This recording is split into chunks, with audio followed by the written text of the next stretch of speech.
আজকে এই 11তম বছর যাবত আমরা এখানে সবাই একত্রিত হয়েছি। মঞ্চে উপস্থিত রয়েছে আমাদের আসাম সরকারের উপস্থিত আছেন আমাদের লোকসভার সাংসদ বিধায়ক সহ মঞ্চে উপস্থিত আপনারা যারা প্রায় 2 ঘন্টা থেকে আমি এখানে সবাই মিলে বসে ভাষণ শুনুন।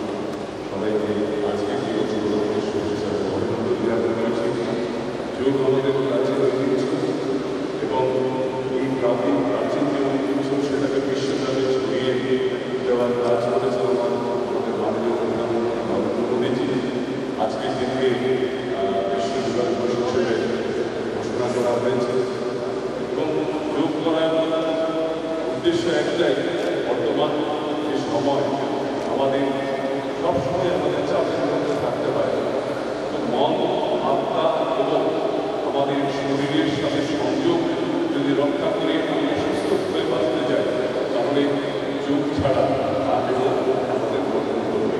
তাই সবাইকে আহ্বান করবো, আজকের দিনে এসেছি একটি করলে হবে না, সেটা আমরা যেরকম রোজ আমরা বাঁচার জন্য আমরা খিদে পেলে আমরা খাবার গ্রহণ করি, ঠিক একইভাবে যোগকেও আমাদের জীবন সঙ্গী করতে হবে এবং তার মাধ্যমে আমরা সবাই যাতে সুস্থ থাকি, এক সুস্থ ভারত যেটা মাননীয় প্রধানমন্ত্রীর যে স্বপ্ন যেটা রয়েছে, সবাই সুস্থ ভারত, স্বাস্থ্যবান ভারত, এই যে আহ্বান যেটা প্রধানমন্ত্রী রেখেছেন, তার জন্য আমরা আগামী দিনে আমরা সবাই যাতে এই আহ্বান করে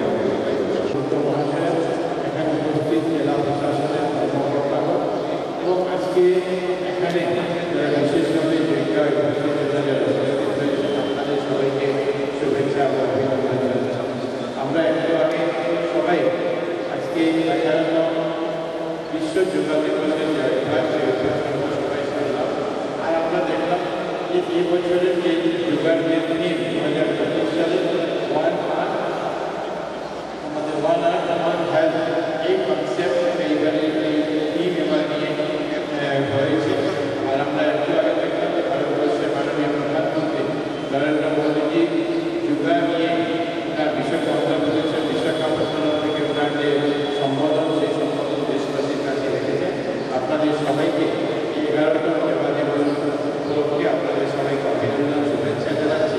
আর অনুরোধ করব, প্রধানমন্ত্রীজি যেভাবে বলেছেন ঠিক সেভাবে আমরা যাতে নিয়মিত যোগ চর্চার মাধ্যমে আমাদের শরীর, আমাদের মন আমরা যাতে ঠিক রাখতে পারি, সেই অভ্যাস যাতে আমরা সদাই চালিয়ে দিই এবং লোক রেখে আপনাদের মূলত বক্তব্য রাখার জায়গা এই মুহূর্তে এখানে নয়, কারণ কিছুক্ষণ আগে আমরা মোদীজির বক্তব্য শুনেছি। আমি শুধু আপনাদেরকে অনুরোধ করব যে আমরা যারা মানুষ, আমরা অমৃতস্য পুত্রা, অমৃতের সন্তান।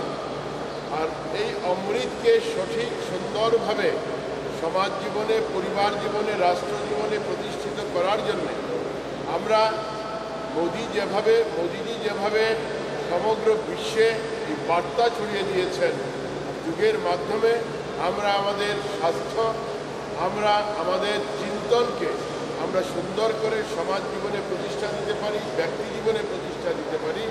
আমরা যাতে প্রতিদিন যুগের মাধ্যমে আমাদের জীবনযাত্রা আরম্ভ করি এবং আমরা সবাই সুস্বাস্থ্যের অধিকারী, সুচিন্তনের অধিকারী হয়ে আমরা এক বিশ্ব, এক স্বাস্থ্য আমরা এগিয়ে নিয়ে যেতে পারি। তার জন্য আপনাদের সবাইকে আহ্বান করে